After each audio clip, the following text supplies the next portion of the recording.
హైదరాబాద్ అంటే చార్మినార్ గుర్తొస్తుంది. ఆ చార్మినార్నే సింహాసనంగా చేసుకుని కొలువుదీరిన భాగ్యలక్ష్మి అమ్మవారిని ఎప్పుడైనా దర్శించారా? ఇక్కడ ఈ అమ్మవారిని దర్శించుకుంటే విజయం, సుఖ సంతోషాలు, ఐశ్వర్యం సిద్ధిస్తాయని భక్తుల విశ్వాసం. నగరానికి భాగ్యనగరం అనే పేరు కూడా ఈ అమ్మవారి నుంచే వచ్చిందని పీఠాధిపతులు, స్థానిక భక్తులు విశ్వసిస్తారు.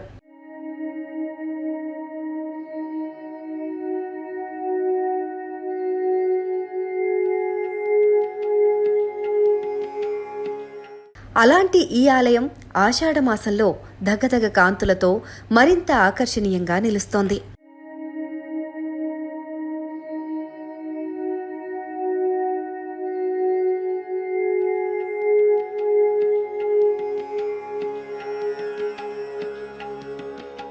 ఈ ఆలయ ఆవిర్భావం వెనుక తరతరాలుగా ఒక ఆసక్తికరమైన జానపద కథ ప్రచారంలో ఉంది. అది నవాబుల కాలం.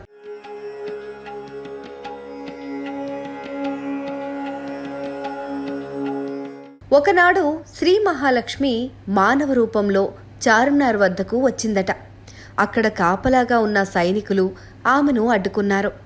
తాను రాజ్యానికి వైభవాన్నిచ్చే లక్ష్మీదేవినని, రాజుగారిని కలవాలని చెప్పిందట. ఆ క్షణంలో కాపలాదారులు, మేము రాజుగారి అనుమతి తీసుకొని వచ్చే వరకు ఇక్కడే ఉండండి అని అమ్మవారికి విన్నవించి గోల్కొండ కోటకు వెళ్లారు. రాజు వద్దకు వెళ్లిన భటులు విషయం వివరించారు. తెలివైన ఆ పాలకుడు ఒక ఉపాయం ఆలోచించాడు.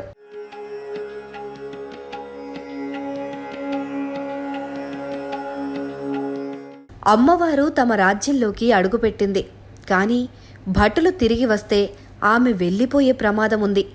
అందుకే దేవికి ఇచ్చిన మాట ప్రకారం భటులు తిరిగి వెళ్లకుండా అక్కడే వారిని ఆపేశాడు. భటులు రాకపోవడంతో అమ్మవారు ఇచ్చిన మాట ప్రకారం చార్మినార్ వద్దే స్థిర నివాసం ఏర్పరచుకుందని కథలుగా చెప్పుకుంటుంటారు.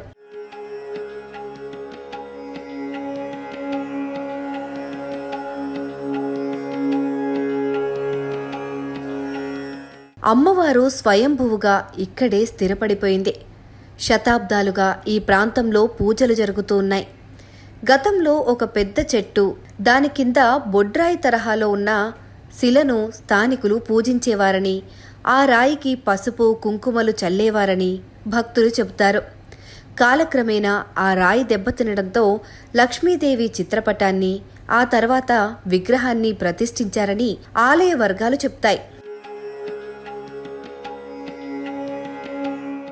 రోజు 24 గంటల పాటు భక్తులు దర్శించుకునేలా ఇనుప జాలీ తలుపులుండే ఈ ఆలయంలో ఆషాఢం, శ్రావణ మాసాలతో పాటు దీపావళి ఉత్సవాలు ఎంతో వైభవంగా జరుగుతాయి.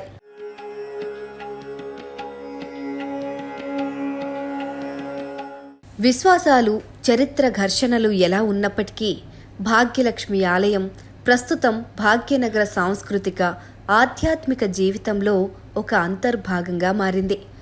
రాజకీయ, సామాజిక ప్రాధాన్యత సంతరించుకున్న ఈ ఆలయాన్ని నిత్యం వేలాది మంది భక్తులు, పలువురు ప్రముఖులు సందర్శిస్తూ ఉంటారు. హలో అండి, నమస్తే. నేను మీ శ్యామల. ఈరోజు భాగ్యనగరంలో ఉన్న భాగ్యలక్ష్మి దేవస్థానానికి రావడం జరిగింది. ఈరోజు ఇక్కడ లోకల్ వాళ్ళకి ఆమె బంగారు మైసమ్మగా దర్శనం ఇవ్వడము అంటే మహిషాసుర మర్దిని అన్నట్టు అనమాట.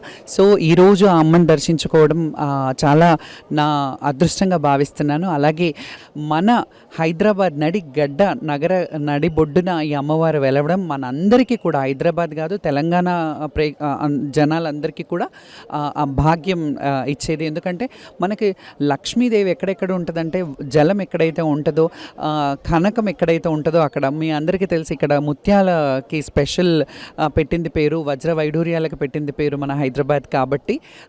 సో ఇక్కడ అమ్మవారు, అట్లాగే ముంబాదేవి, ముంబై సముద్రం నడి ఒడ్డున ఉండడము, ఇవన్నీ కూడా మహాలక్ష్మీదేవి కటాక్షం, అనుగ్రహం. ముఖ్యంగా ఏంటంటే హైదరాబాద్ అంటే చార్మినార్, చార్మినార్ అంటే భాగ్యలక్ష్మి, మన అమ్మవారు, మన నగర నడి బొడ్డున వెలిసిన అమ్మవారు.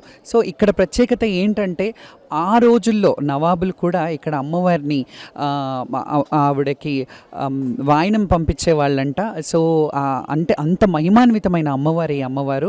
సో నేను చెప్పినట్టుగా ముందుగా భాగ్యాన్ని ఇచ్చే అమ్మవారు కాబట్టి భాగ్యలక్ష్మిగా ఇక్కడ శశి మిశ్రా గారు వాళ్ళ పూర్వీకులు అందరూ కూడా పూనుకొని ఇక్కడ అమ్మవారు దేవాలయాన్ని అభివృద్ధి చెందించడము. అండ్ మన హైదరాబాద్లో ఎక్కడెక్కడ దేశం నుంచి ఎక్కడ నలుమూలల నుంచి వచ్చినా ఎవరు వచ్చినా పక్క రాష్ట్రాల నుంచి వచ్చి ఈ అమ్మవారికి హైదరాబాద్ అంటే ఏంటి స్పెషల్ అంటే ఈ చార్మినార్తోనే హైదరాబాద్కి స్పెషాలిటీ వచ్చింది.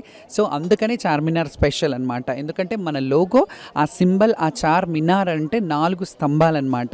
సో ఆ 4 స్తంభాల్లో ఒక స్తంభమైన ఆ భాగ్యలక్ష్మిని వచ్చి దర్శించుకోండి. ఆ అమ్మవారి కృపకు పాత్రలు కాగలని మనవి. Thank you. విశ్వాసం ఒకవైపు, చారిత్రక పరిశోధనలు మరొక వైపు. నగర ప్రజలకు ఈ ఆలయం ఒక విశిష్ట ఆధ్యాత్మిక కేంద్రంగా బాసిల్లుతోంది.